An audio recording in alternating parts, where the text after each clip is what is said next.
Welcome back to Simple Physiology for High School. This is Module 8 and we'll be not too hot and not too cold. This is body temperature. Something that usually in physiology books they don't spend very much time on, but I find it fascinating.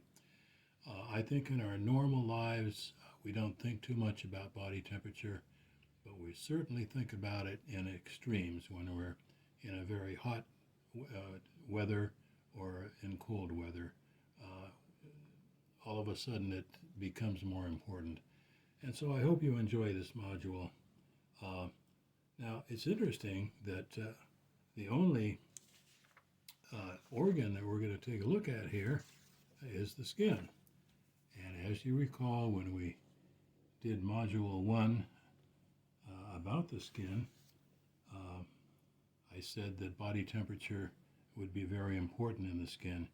As you recall, the skin has many functions. It's the bag that holds everything inside. It's the protector from outside germs from getting in. It has nerve endings for sensation, and it puts oil up on the skin to keep it flexible and nice to touch. But also, the skin definitely has a rich supply of blood vessels, and the blood vessels not only supply oxygen and glucose and other nutrients to the skin itself, but as you recall, blood carries heat. It carries heat from deep in the body, what we call the core, and it brings the heat up to the skin so that the heat can escape outside of the body. All right, very important function of the skin. We're going to get back to the skin in a few minutes. Let's look at the idea of body temperature, and I think this diagram does a good job of that. We want to keep our body temperature right around 99 degrees. Most textbook will say 98.6, but that's too exact.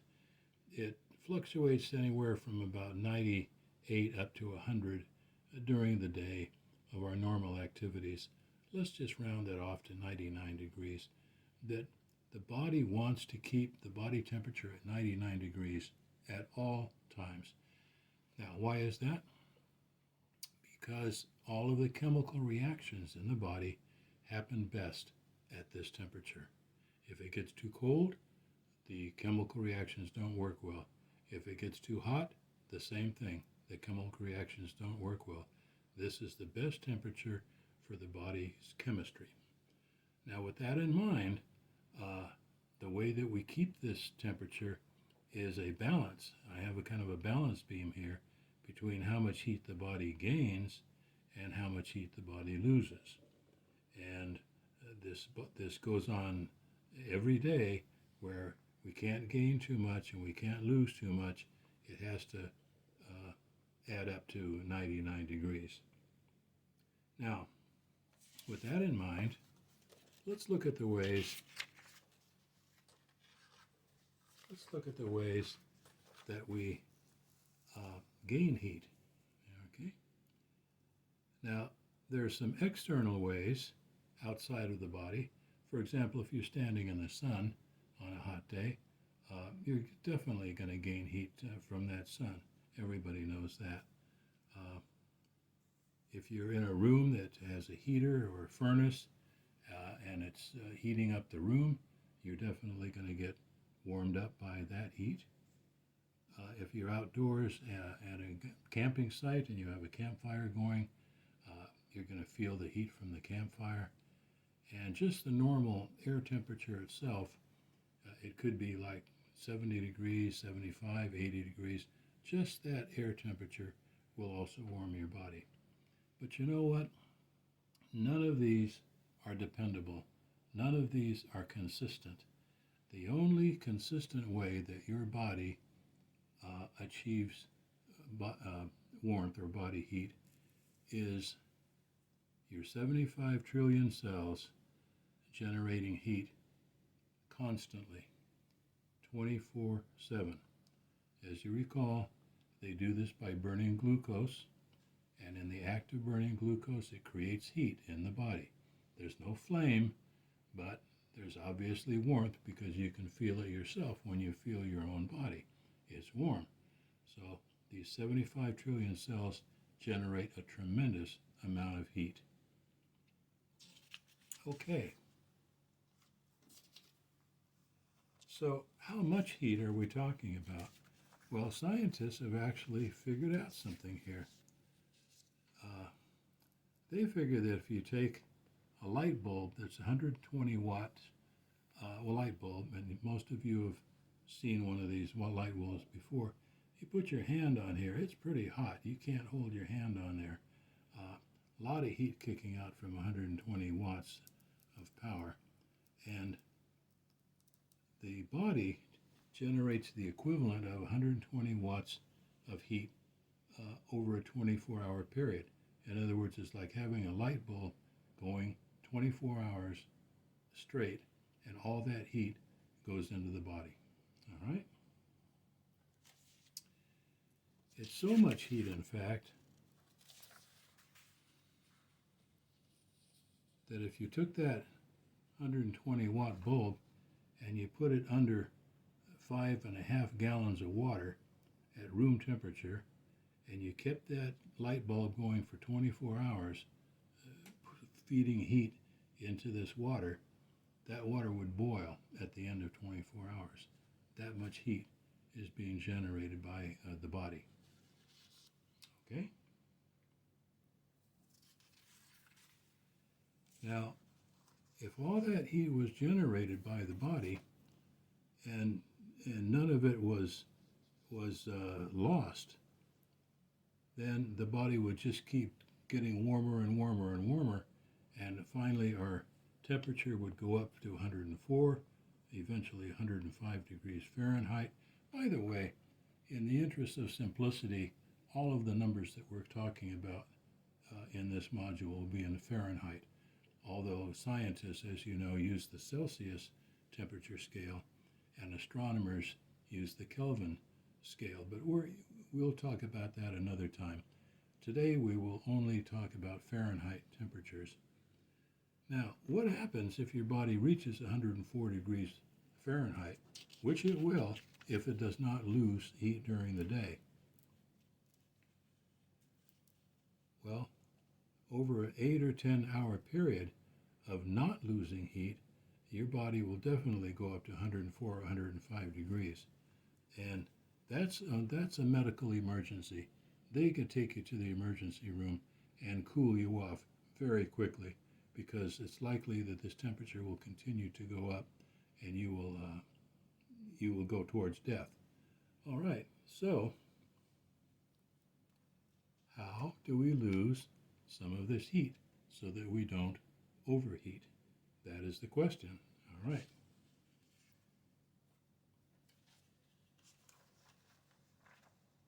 And that takes us back to the skin.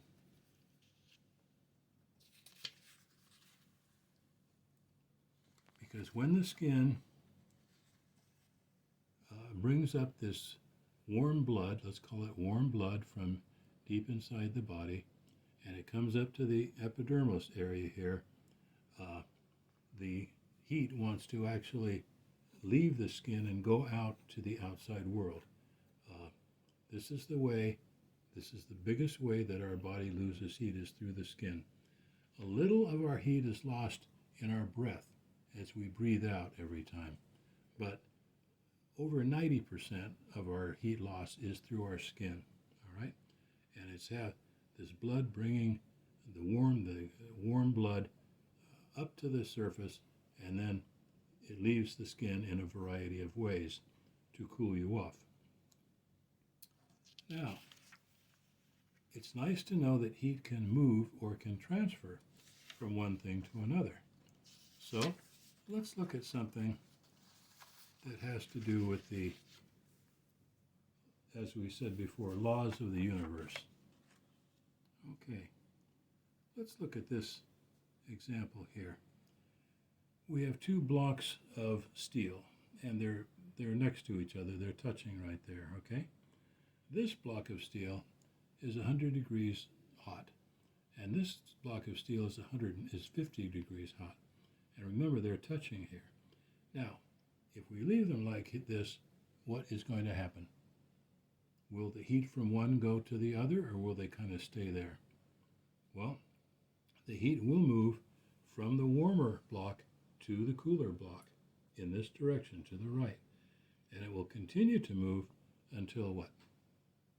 Until each block is about the same temperature, then the transfer will stop. Okay? This is similar to the pressure that we talked about before, remember? When we talked about the lungs and air pressure. Let's look at this other diagram here. Here we have two blocks of steel, except this time this one is 200 degrees hot and this is only 50 degrees. Do you think the same thing is going to happen? Yes. There will be a flow of heat from this block to this block. But what's the difference between these two diagrams? Well, this heat's going to move a lot faster from this block to this block. The greater the difference in the temperatures, the faster the heat will move. Okay, so these are kind of laws of the universe having to do with heat. Okay? And we call this form of heat transfer is by touch. In other words, if something is touching, heat will move from the warmer object to the cooler object. All right? And I have a little quiz for you now to see how you're doing. All right? So let's take a look. Here I have this fancy hand that I cut out of a magazine, and we're going to use this to show that this hand is holding an ice cube, just like that, all right? You've probably held an ice cube before, okay? And you say, oh my gosh, the ice cube is cold, right? All right. Now, the question is heat transfer happening here, and in which direction is it going? Okay. Well, the answer is yes. Heat is transferring, and which way is it going? Is it going from the hand to the cube, ice cube, or from the ice cube to the hand? Well, it's going from the hand to the ice cube. Remember, heat always moves from a warmer object to a cooler object. So this hand, which is, say, at 99 degrees, is losing heat to the ice cube, which obviously is at 32 degrees or less. Okay? Now, if you got that one right, let's see if you get this other one right. Because now this hand is holding a hot potato. There's a hot potato. Okay. Same question. Is heat transfer taking place? Yes. Which direction is it going in? If you said from the potato to the hand, you are correct. Because a hot potato, by definition, is warmer than our human body. This is probably, I don't know, 120, 130, 140 degree potato. So the heat is going from the potato into the hand. That's the direction of the heat flow, the heat transfer. So when you're touching, the heat can go either way, depending on which is the warmer body.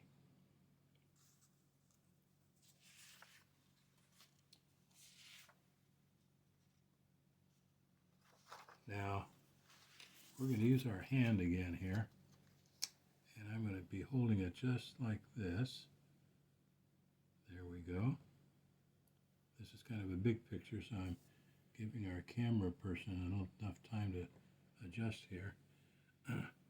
This time, we have a hand, 99 degrees, let's say, and over here we have a wall. So this person is in a room, and there's a wall nearby, maybe a few feet away, all right?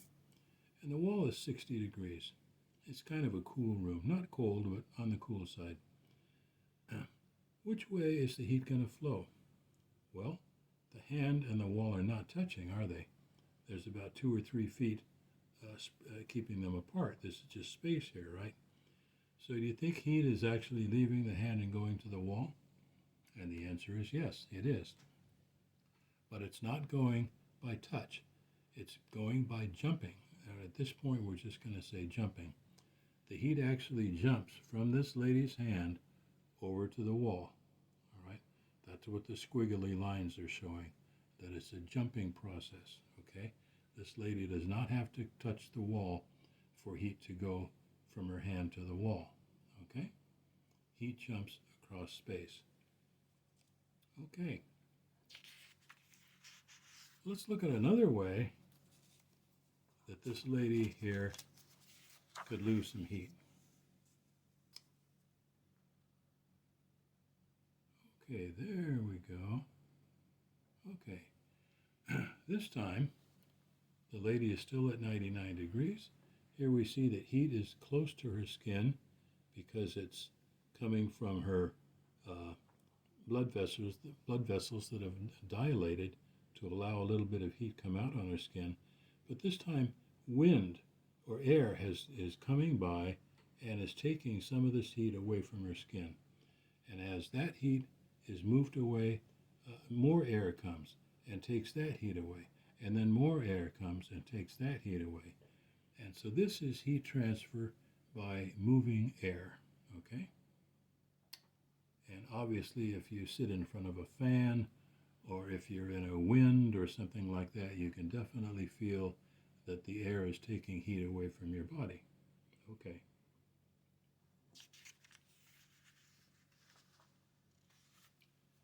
There's a fourth way that our body loses heat, and this is called evaporation, so it's not something new to you. Okay, here's the lady. Whoops, there we go. And we can see this lady is at 99 degrees, and she has a layer, excuse me,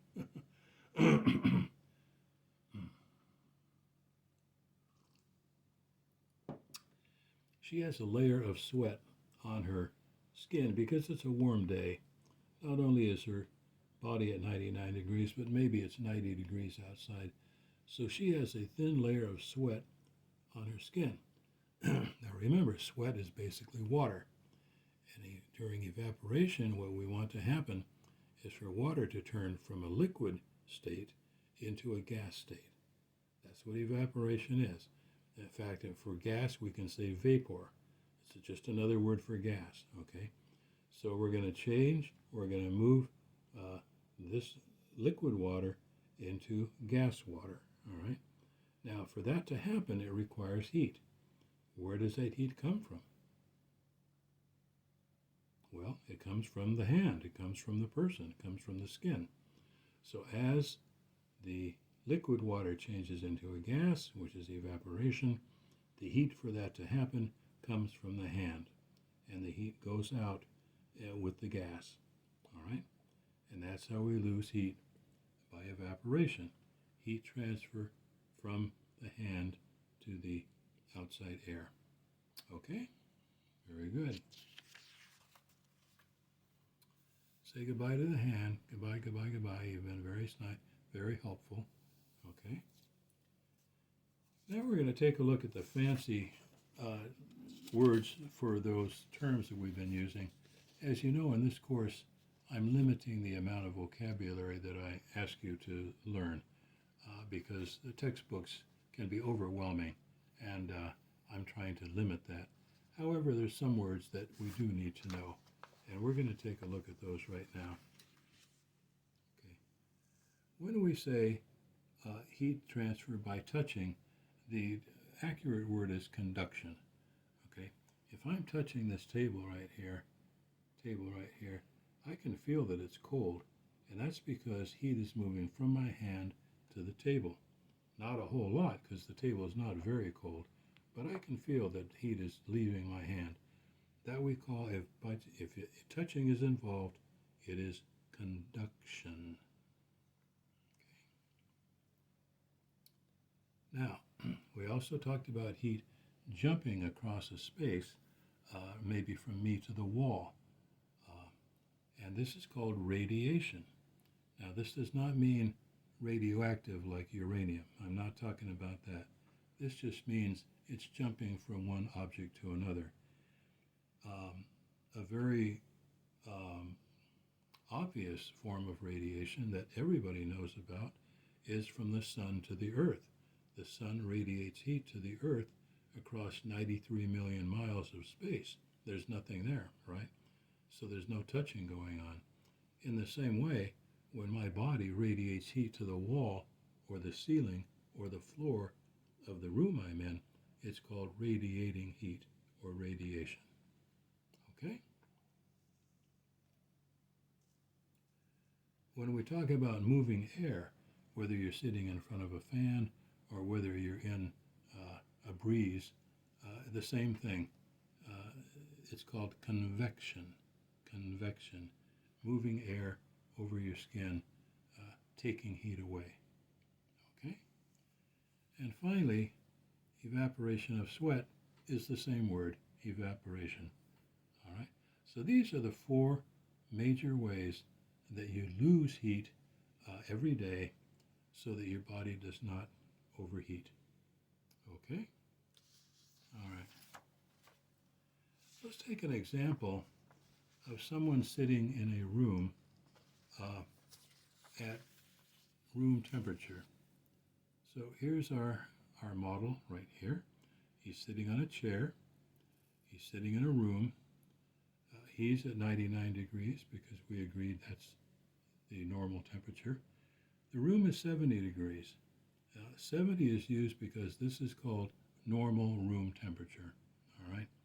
This is a temperature that most people feel very comfortable in. All right. Now let's look at the ways that he's losing heat. First of all, is he radiating to the walls and to the floor and to the ceiling? Yes, he is. Probably 75% of his heat is lost that way.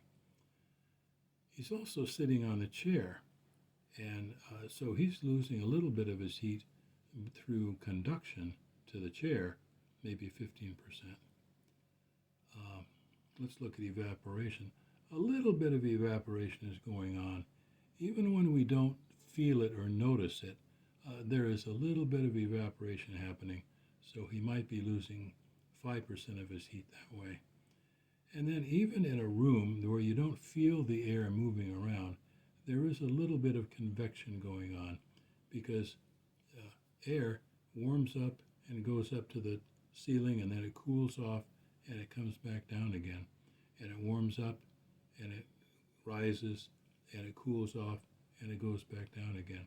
Now these currents in a room we don't feel, but they are there. So a little bit of convection is going on. This guy is probably losing about 5% of his body heat that way. Okay. Now we're going to look, I'm sorry about this picture, it was the best one I could find. These people are out climbing a mountain. It's obviously very high, so it's very cold. There's ice and snow everywhere. It's probably 0 degrees. Each of the people is 99 degrees. We agreed about that. So if we look at these climbers, what do we see? Okay. Well, I took the climber away from the mountain and put him in a room so we can look at it scientifically. But he's at 99 degrees. The room is at 10 degrees, the same as if he were out in the snow. Let's see how he's losing heat. Probably most of his heat is lost by radiating body heat out to the snow and ice. Remember, the bigger the difference between his temperature and the outside, the faster the flow of heat will go. So he's losing a tremendous amount of heat through radiation. His feet are in contact with the snow, and most of you who have been up in the snow before know your feet get cold. That's because your feet are losing heat to the snow and ice. Probably 10% is being lost that way. Convection means the wind is blowing, and this can vary a lot. If the wind is hardly blowing, then you're not going to lose very much. But if the wind is blowing a lot, this could go up to 20 or 30% of body heat lost. And finally, evaporation, probably 0. because all these other methods of heat loss work so well, you don't need evaporation. Okay? Alrighty. Now let's look back at the skin again here because it's the only, whoops, here we go. As you recall, when we talked about the blood vessels, we talked about the arterioles, the very small arteries, having the ability to dilate or open up or constrict, close down. And when they open up, they allow more blood to flow through. And when they constrict, they allow less blood to flow through. All right. Now, we're talking about these guys up in the mountain climbing in the freezing mountains. So we're talking about the body temperature in a cold place, right? What do you think the arterioles are going to do in the skin? Do you think they're going to dilate and open up and allow more blood to flow to the skin, or constrict and allow less blood to flow to the skin if you're in a cold environment? Well, they're going to close down. They're going to constrict. They're going to say, we're going to send just a little amount of blood to the skin as possible, and we're going to divert the blood down into the core of the body and keep it warm down there so that we don't lose that heat. Okay?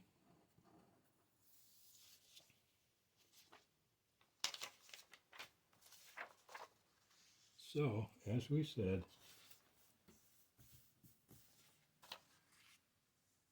the skin arterioles will constrict. They will limit the amount of blood going to the skin because you don't want to lose heat if you're in a cold place, all right?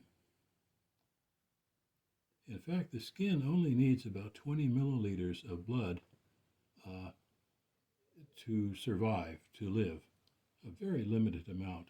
So this is the total amount of blood that the body will send to the skin just to keep it alive in a very cold place.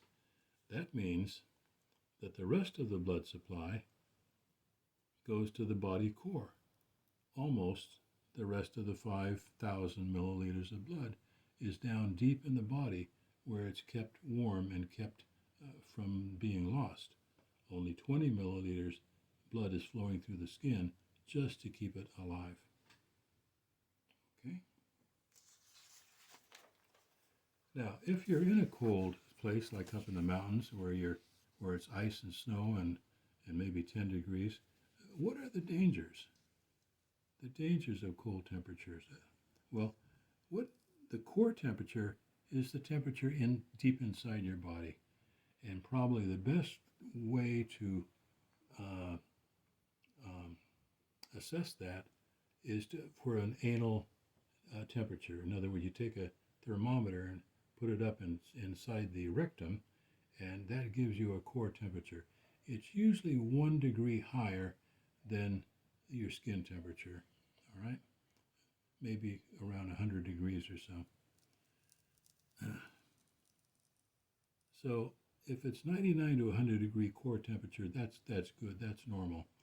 But let's say you're out in the snow and the ice, and you just keep losing heat. You just keep losing heat to everything around you, and your core temperature goes down to 95, all right? So you start feeling numb, and you start to shiver. Why would you shiver? Now, most of us have shivered before, so at least you know what I'm talking about. Shivering is really very quick muscle contractions, and beyond your control, of course. And when muscles contract, they create a lot of heat. And that's the idea here, is the body is trying to create heat by making the muscles contract beyond your control. So shivering is actually good if you're in a cold place and you need to warm your body. However, when your core temperature gets down to 93, now you start feeling confused. You're not sure where you are, you're not sure what you're doing, you're not sure who you're talking to. What part of the body do you think is being affected here? That's right, this is the brain. The brain is being affected, okay? At a core temperature of 91, we not only have confusion and numbness and shivering, but now we have shallow breathing. Okay? And at a core temperature of 90, you go into delirium, hallucinations, and coma. So this is only 9 degrees below the core temperature of where you were, and already you are nearing death. You've gone into a coma, and if people around you don't help you, you're going to die, right? Okay.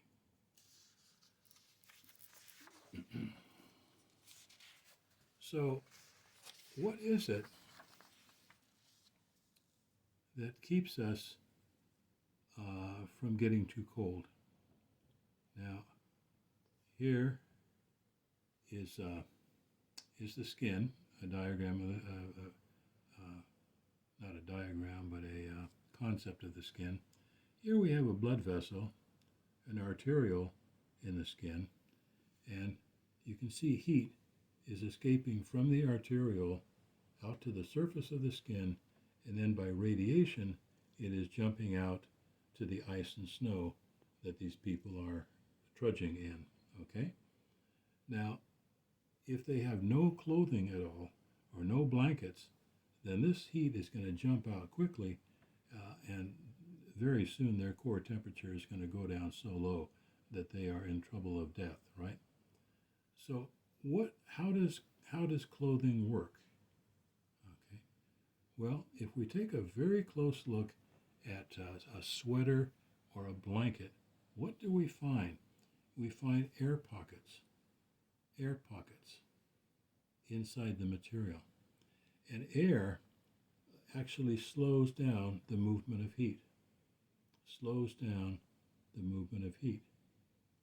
So heat can't just jump out here to the snow and ice. It has to go through these little air pockets first. That helps to keep the heat closer to the skin for longer periods of time. This is why clothing is absolutely necessary in a very cold environment, either clothing or blankets. They both work the same way. You might recall that clothing and blankets themselves do not create their own heat. The heat that they get comes only from a human body, okay? All right. So, forgot what I wrote here. Oh yeah. So air pockets in clothing or in blankets slow down the transfer of heat, thus keeping the heat closer to your skin more off for a longer period of time. Okay. Now, if you don't believe me, I will show you, I'll prove it to you here. And I'll show you something in nature that everybody knows about. And that is animals. Animals who live in cold temperatures, either water or out in the air. Say, for example, a polar bear, all right? What do these animals have? They have fur, right? And what is fur except close little hairs with air pockets in between? Air pockets in between. And these air pockets slow the movement of heat out from these animals' skin, see? So fur for an animal provides the same protection that clothing does for us, except they get it by Mother Nature and we don't. Okay. All right. Very good. So the last couple of pictures we've been looking at have been what we call hypothermia, all right, in which instead of trying to get rid of a lot of body heat, what we want to do is save it. We want to conserve it because we're in a cold place, all right? So this is the fancy term for being in such a cold place that is below heat. It's a cold place below heat, and we want to keep that core temperature down inside our body. We do not want to lose heat at all right?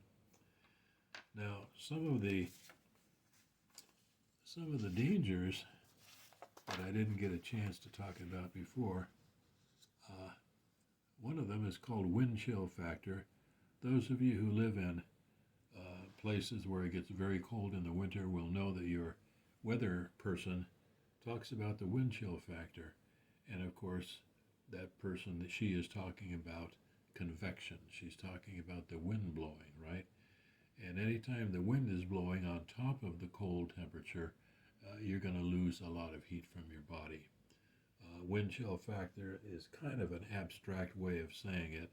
What they should be saying is this wind is going to reduce your body temperature, so you better be careful. It's not just the temperature itself, but the wind moving heat away from your skin. Okay, so we know that wind,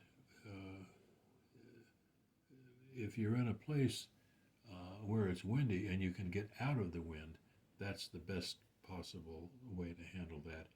And indeed, if you're out in the forest or out in some place where you're camping or something and you're caught in a blizzard or a snowstorm and the wind is blowing, what's the one thing you need to get out of to do? Get out of the wind. Get behind a tree, dig a little hole and burrow in, find a cave. Just get out of the wind. Very good. Another danger that you can run into is getting wet. Now, you could be in an otherwise very cold place, maybe like Alaska or Montana, where the Rocky Mountains, where the winter gets very cold, but then the spring comes and the streams and rivers fill with ice cold water. What you don't want to do is get wet. You don't want to fall in the water, because water transmits heat 200 times faster than air. So all the air in pockets in your clothing are going to be useless if they fill up with water, and that water is helping to move the heat away from your body. So whatever you do, if you're out in the wilderness, do not get wet if it's extremely cold. Okay? The last thing, which is kind of interesting, is alcohol has a tendency to dilate the skin arterioles, which means it will allow more heat to come up to the skin, and to a person who is in a very cold situation, it fools them into thinking that they feel warm, when in fact they don't. So alcohol has a kind of negative effect when you're in a place where you should be conserving your heat, because the alcohol will actually allow you to lose heat from your skin, and you will feel that as warmth, and you will think, oh, I feel pretty good now, and it's fooling you. Okay. All right. Very good.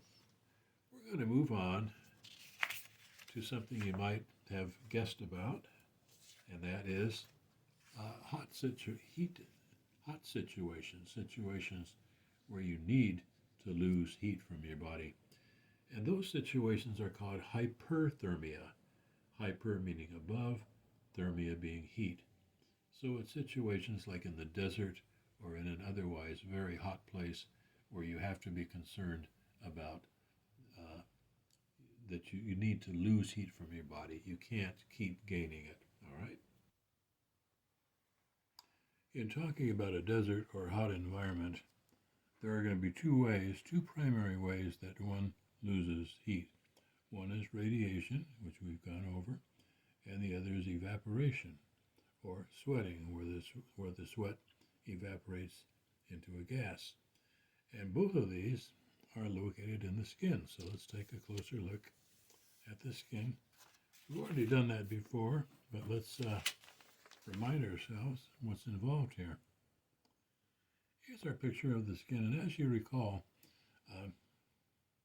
the blood carries heat from deep inside the body and brings some of that heat up to the skin, where it can go away or be released, and thus cool the body. So when these arterioles in the skin dilate or open up and bring more heat to the skin, then the heat can leave by radiating to anything in the environment that's cooler, and that will, of course, cool off the skin and thus cool off the body. The other way that we just looked at is sweating. And here we see sweat glands here and here, where the sweat is allowed to come up onto the skin mainly in the form of water, and of course then evaporate from the skin. And in the act of evaporation, heat is removed from the skin. So radiation and sweating are the two ways that the skin is involved in helping to regulate the body temperature, mainly in this case, getting rid of heat so that the body can cool off. Now, taking a closer look at radiation, we see that the arterioles are going to dilate. The arterioles in the skin, we've talked about arterioles and we've talked about dilation before. But here's something fascinating. The skin arterioles can dilate so much that 4,000 milliliters of blood can be flowing through the skin at one time. Now recall that there's only 5,000 milliliters of blood in the whole body.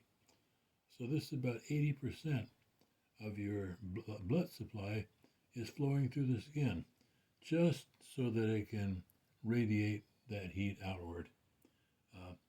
This would be extreme, of course, but it is possible. And as you might imagine, someone whose skin is full of blood, if it's a light-colored person, the skin will look bright red. In darker skinned folks, it's a little harder to see. But this is what the body can do under extreme circumstances of needing to radiate out all that heat. Now, in a desert environment, during the day, everything around you is going to be hotter than you are. So, ironically, the body is going to try to send blood up and radiate, but that's not going to be a good method of losing heat in a hot desert situation. Much more likely, this person is going to lose heat by evaporation. And we just spent a few minutes going over evaporation before. Evaporation is basically sweating, where the sweat changes from liquid water to gaseous water.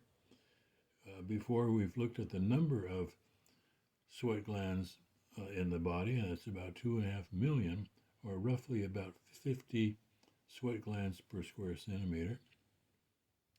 In an extremely hot situation like the desert, a person can lose up to 1.5 liters of water per hour just by sweating. Now, where does this water come from? It just doesn't appear out of nowhere. It's got to come from somewhere. And when you sweat, that sweat originally comes from the bloodstream. In other words, water is borrowed from the plasma of the blood and used as sweat. And that water has to be replaced from the bloodstream, and that is replaced by water between the cells. Let's take another look to remind ourselves of what we're talking about here. We've seen this picture before, and the question was, where is the water in the body? And we said that most of the water was inside the cells. And then we said some more of the water is between the cells. And then we said there's water in the bloodstream. Now, when sweat is required, that sweat first comes from the blood. All right? And when too much water leaves the blood, then the blood has to borrow water from between the cells. So water from between the cells will diffuse into the bloodstream to make up for that water that the blood has given up to sweat. If that person continues to sweat and more water is drawn from between the cells, then water has to be drawn from inside the cells. And that's where dehydration becomes very dangerous because this person's brain cells will literally fry and dehydrate, and the brain, could be near death. So the body is made in such a way that the water can move around to where it's needed. And first, the sweat will come from the blood, then the blood will borrow from between the water, and then the blood will borrow from inside the cell water. That's kind of the way it works. Okay, so now we will be moving toward a desert and heat situation to see exactly how people would be losing their heat. And we're going to go to some interesting people here who know all about this. And I found them in some magazines. And one guy here, his name is Muhammad. And this is other guy's name is Abdullah. And Muhammad is from the Sudan, and Abdullah is from Saudi Arabia. And they are experts in traveling across the desert and being very careful in hot places that they don't overheat, that they allow, that they first of all don't gain very much heat, and then also that they lose as much heat as they need to. And so we're going to take a look at some of the lessons that Muhammad and Abdullah can give us. And this next diagram is all about the desert, okay? So actually this is Abdullah right here, and he's going to help us understand what's going on. His body temperature, of course, is 99 degrees, but the desert temperature is 110 degrees, and he is trudging across the desert in the afternoon between 12 noon and 4 in the afternoon, so it's about 4 hours. And he's got to be very, very careful. Otherwise, he's going to overheat and he's going to run into big, big problems. Not to mention dehydration. So that's another little side effect there. But let's take a look at the interaction of heat and Abdullah right here. First of all, how is he gaining heat? Well, here's the sun up here, and it is beating down on the desert. And so all of the sand down here is about 140, 150 degrees, right? Everywhere Abdullah looks, it is hot, right? There is nothing cool in his environment at all right? So he needs to lose body heat like crazy, all right? Is he going to lose anything by radiation? Well, actually the opposite is true. The hot desert sands are going to radiate heat to Abdullah, so he's actually gaining heat there. How about losing heat by conduction? Well, that's the other problem. The hot sand is going to actually transfer heat into his feet or into whatever his shoes, whatever he's wearing. So that'll be 0% heat loss from his body.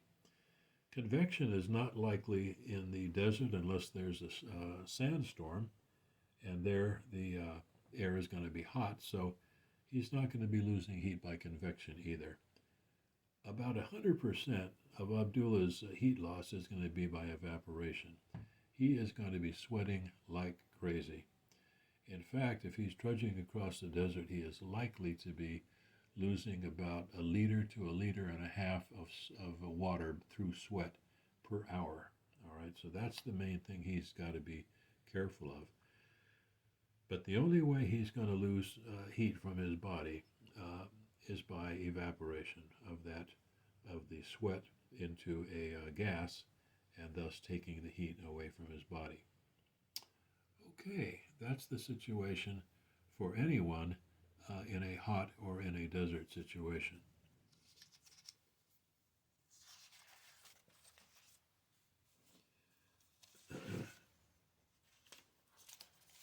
We're next going to look at the situation of the tropics.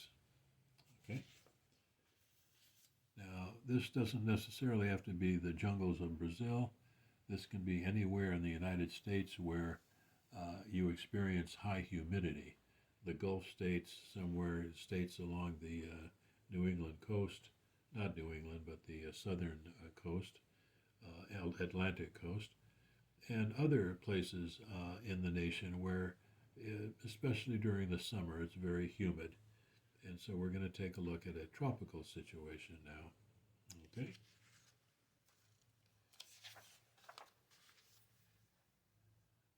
All right. Here's our friend. Okay. We're going to call him Joe.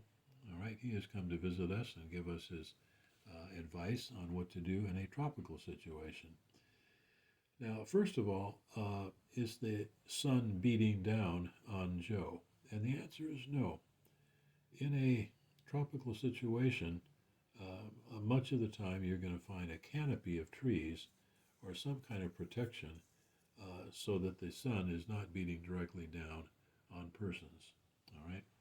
The way they're going to gain heat is through the air temperature itself, whatever the temperature is. The temperature here happens to be 90 degrees, which is not horrible, but the humidity is also very high, also 90% humidity. These little dots that you see here, that's water vapor. That's water in the gas state. That's what humidity is, all right? Let's see how that affects Joe when he wants to lose heat that way. Now, Joe needs to lose heat. How is he going to do that? Can he do it by radiating? Well, he's going to radiate out to the jungle in this case, because we're talking about the tropics. But the tropics is going to radiate that heat right back to Joe. So it's going to be a wash. No, nothing gained and nothing lost.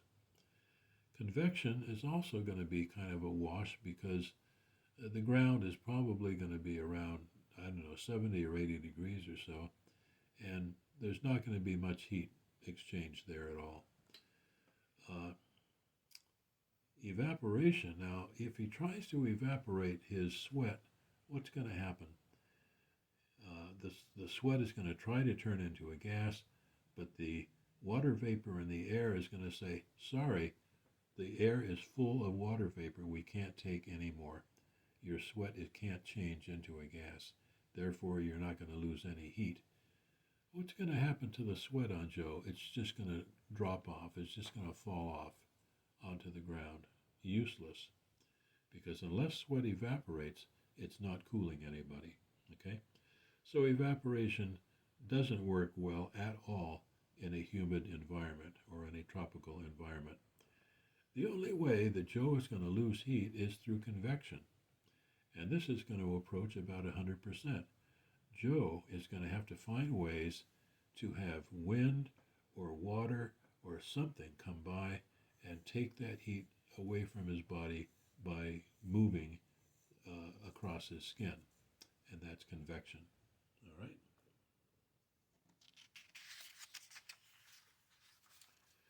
Let's look at some forms of convection. And we see the most common one, of course, is a fan. A fan is going to produce heat by electricity. It's not heat, produce moving air by electricity. And as the air comes past our skin, it removes that heat, it takes it away, and that is a very good way of losing heat in a tropical or humid situation. Okay. Another way, as you might have guessed, is take a shower.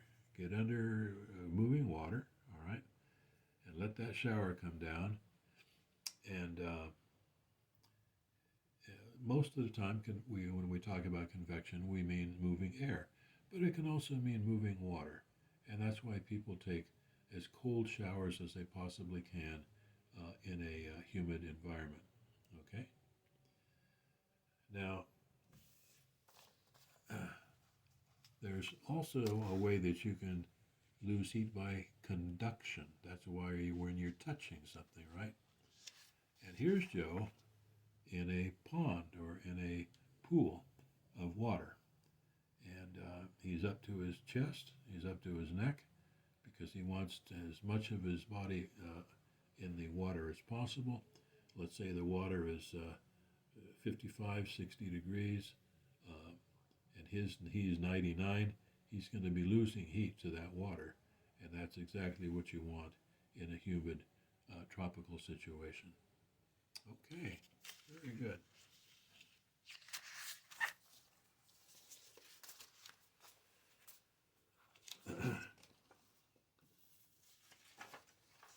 Some of the dangers that you run into when you are in a hot situation, we're going to take a look at here. This is kind of compares with when we looked at the cold situation, what happens to your core temperature. And now we're going to look at what happens to your deep temperature inside your body when you overheat. Okay? So when the core temperature gets to 102, so it's gone up from, say, 100, only 2 degrees higher, here's what happens. Heavy sweating, obviously, fast heart rate, and we talked about heart rate before in the heart module, and being out of breath, okay? So all of these are clearly symptoms that go beyond just feeling hot, okay? Well, what happens if the core temperature gets up to 104, which is called a medical emergency, by the way, okay? Here you're going to experience headache, vomiting, fainting, and again, being out of breath. So what's being affected with talking about vomiting and fainting and headache? Here, clearly the brain is starting to be involved here.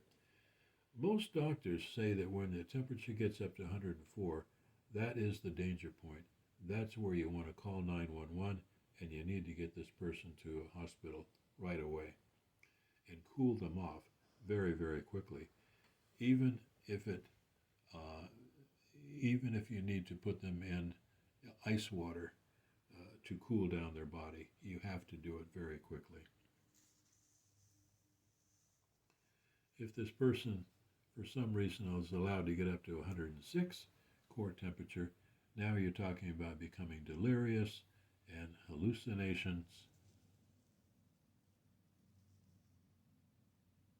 And if you possibly get up to 108, now you go into convulsions and coma. Clearly, again, the brain is involved.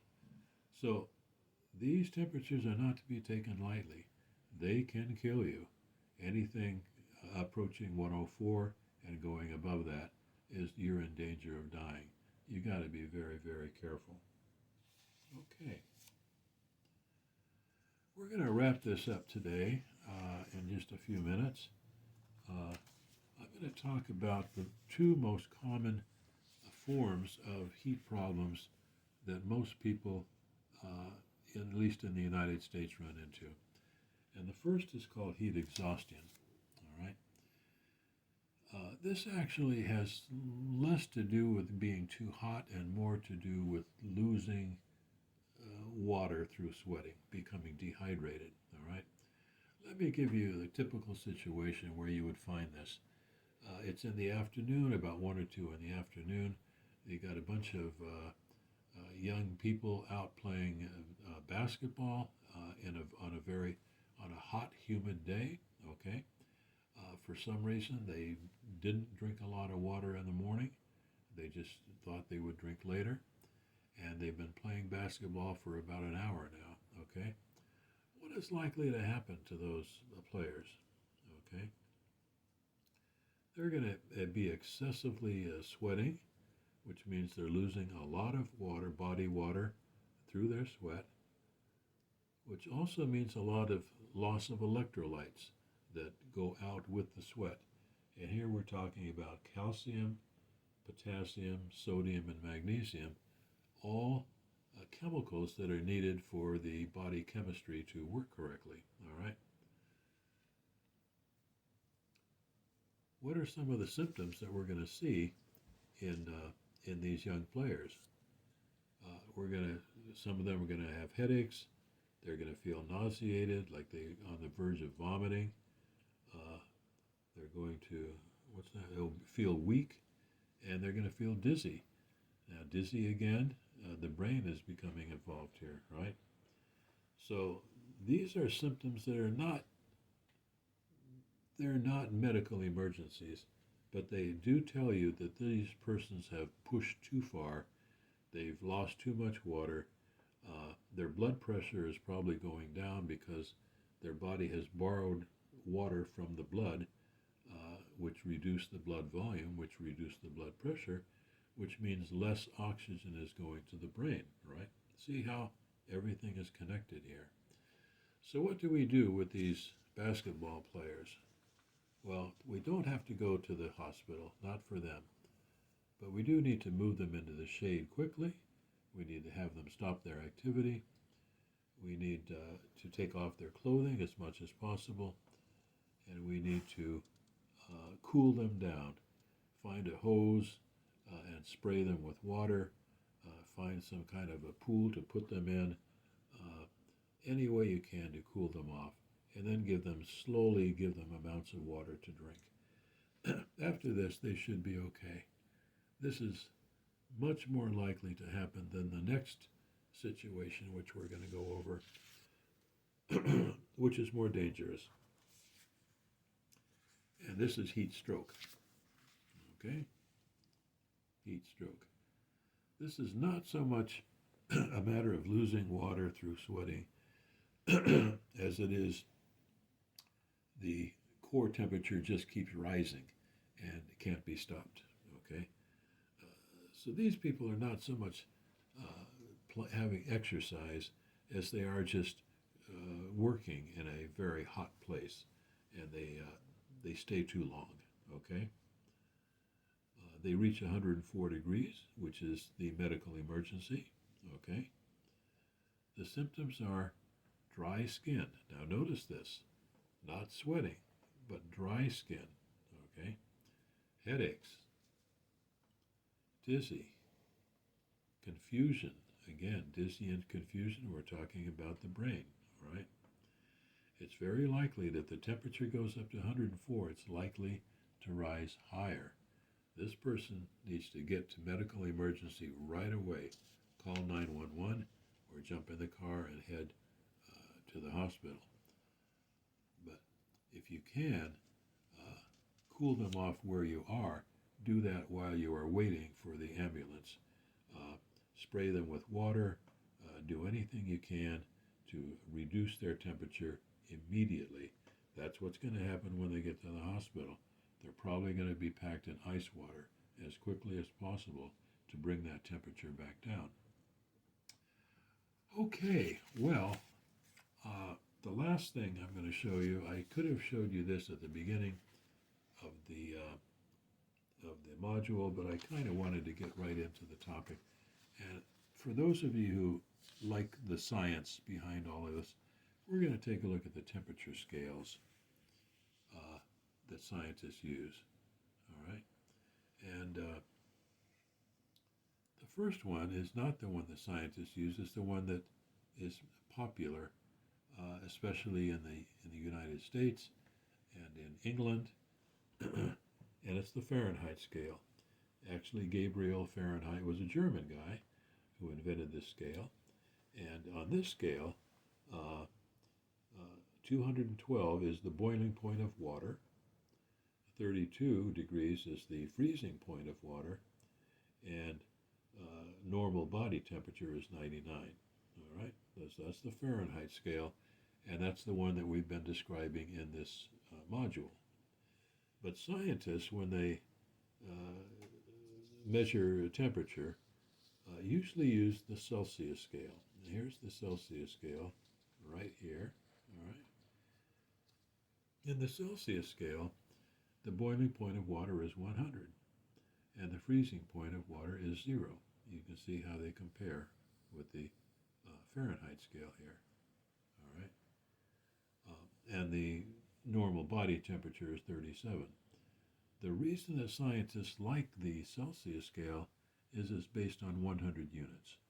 From the freezing point of water up to the boiling point of water is 100 equal degrees. And so it's kind of based on the metric system, and this is why scientists use it. This was put together by a guy named Anders Celsius, and he was a Swede.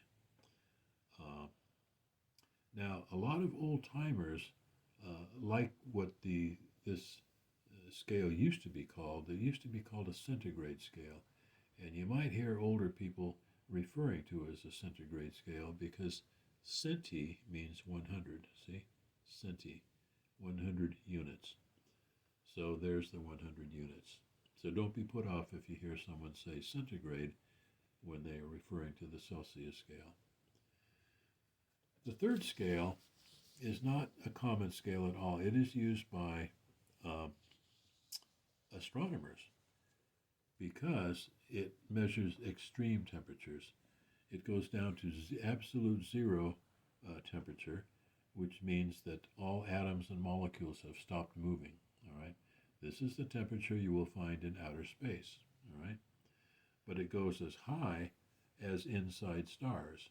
For example, inside our sun, it's about 15 million kelvins. All right, so there's basically no high point. It keeps going, but there is a low limit, and that's absolute zero. And again, the Kelvin scale is used for extreme temperatures by astronomers.